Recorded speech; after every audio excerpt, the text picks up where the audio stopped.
So I touched upon in the last video how bills are passed through Parliament. And in this video we're going to go through every single stage of passing a bill through Parliament and creating legislation. Okay, so there are a number of stages that a bill must go through before it receives what we call royal assent, which is really where the Queen signs the legislation, because in theory only the Queen can make laws, and so she gives the go ahead for the law to be signed.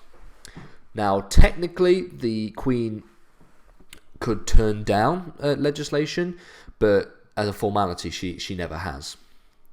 So each chamber of Parliament gets to have a say and debate the merits of each bill. So the first stage is what's known as the first reading, and this is where the bill is simply read out, okay? And it's a simple formality which ensures that the bill is printed and published. So that's really the first bit of each stage of passing a bill. The second stage is what's known as the second reading, and at this stage the main principles of the bill are discussed. And in theory, once a bill has passed this stage, its principles cannot later be challenged. This is only in theory. Okay. Occasionally, the second reading is dealt with by a special committee. And then after the second reading, there is a programme motion timetabling the bill, and there may be a vote authorising any expenditure concerning the bill. So this looks at the second reading goes into a little bit more detail than the first reading. The first reading is simply a formality of the passing of the legislation, whereas the second reading really gets into more of the details of the bill.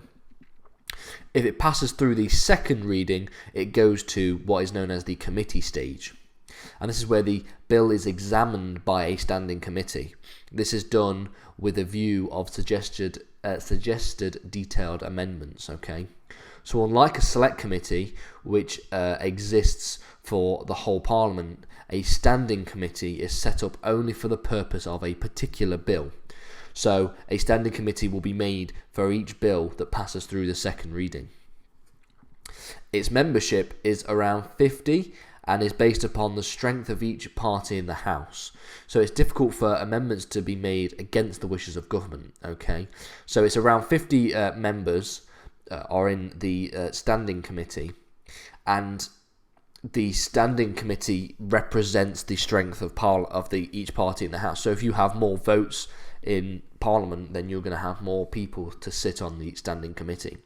This is to give the government a bit more strength when it comes to debating bills over the opposition.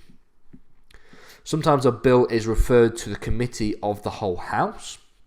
This might happen when a bill is uncontroversial or on the other end is too controversial. Okay, so when there are bills that are simple formality bills that are bilaterally agreed upon, or when they are particularly controversial bills, they will go to a committee of the whole House. The fourth stage is what's known as the report stage, and the bill is returned to the House in this stage, which then can vote upon the committee amendments and consider further amendments. Okay, so the committee have made amendments, and now the report stage is reporting back to the House and then making more amendments and also voting upon the amendments that the committee made. And the Speaker can select amendments to be debated. So the Speaker generally, when there is cases where there's a lot of different amendments, the Speaker picks the ones that the most contentious for debate, for example. Okay, so he will pick the ones that will have the most debates in them. The amendments that generally are uncontroversial or are seen as bilaterally agreed upon probably will not get picked for debate.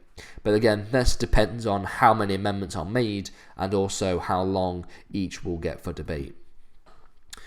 The report stage can be dispensed with where the bill has been discussed by a committee of the whole House. Okay, so if the bill has been discussed by the committee of the whole House, then the report stage is technically not necessary. The fifth stage is what's known as the third reading, okay, and this is the final vote on the bill. Okay, so only verbal amendments are usually possible at this stage, but the bill as a whole can be opposed. Sorry. Okay, so you can't oppose specific areas of the bill and request physical amendments. Only verbal amendments are possible at this stage, but you can vote against the bill.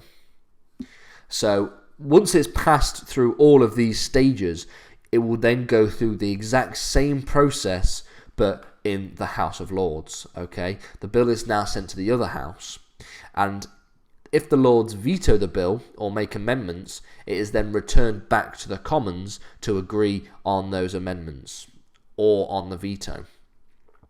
Okay, so if there's a continual blockage between the two houses, Parliament Act procedure can be triggered, where the House of Lords is overruled and the House of Commons can pass the legislation, and otherwise it is sent to the Queen for royal assent.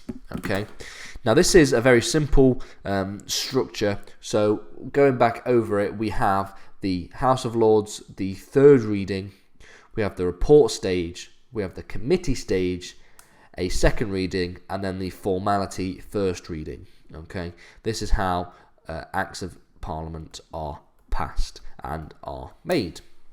Okay, so in the next video we're going to continue looking at other aspects of Parliament and other aspects of the politics of Parliament.